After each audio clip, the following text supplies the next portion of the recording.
পৃথিবীর এমন 4টি আশ্চর্যজনক পাখি যারা হুবহু মানুষের মতো কথা বলতে পারে। এদের মধ্যে শেষের পাখিটা তো শুধু কথা নয়, ক্যামেরার ক্লিক, গাড়ির হর্ন সবটা নকল করতে পারে। প্রথমেই আসছে তোতা পাখি, বিশেষ করে আফ্রিকান গ্রে প্যারট।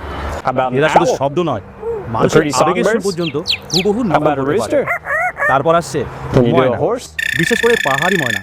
এতটা স্পষ্ট করে কথা নকল করে যে শুনলে মনে হয় মানুষই কথা বলছে। কাকাতুয়াও কথা শিখে নিতে পারে, যদিও তাদের শব্দ ভাণ্ডার তুলনামূলক কম।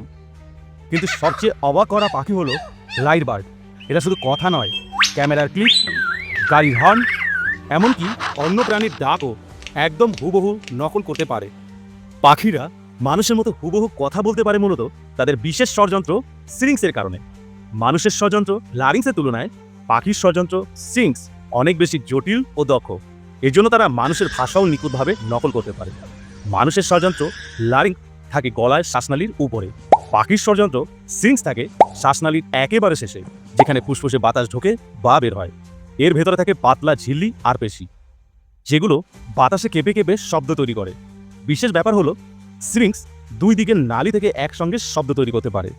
এজন্যই পাখি একসঙ্গে দুটো ভিন্ন ভিন্ন শব্দ বা সুর তুলতে পারে, যা মানুষের পক্ষে অসম্ভব। সেই সঙ্গে তাদের মস্তিষ্কে শেখা ও অনুকরণের জন্য বিশেষ অংশ সং সিস্টেম থাকে, যা মানুষের ভাষা শেখার ক্ষমতার মতো কাজ করে। তাই অনুশীলন আর শুনে শুনে অনুকরণ করার ক্ষমতার জন্যই কিছু পাখি মানুষের মতো স্পষ্ট করে কথা বলতে পারে।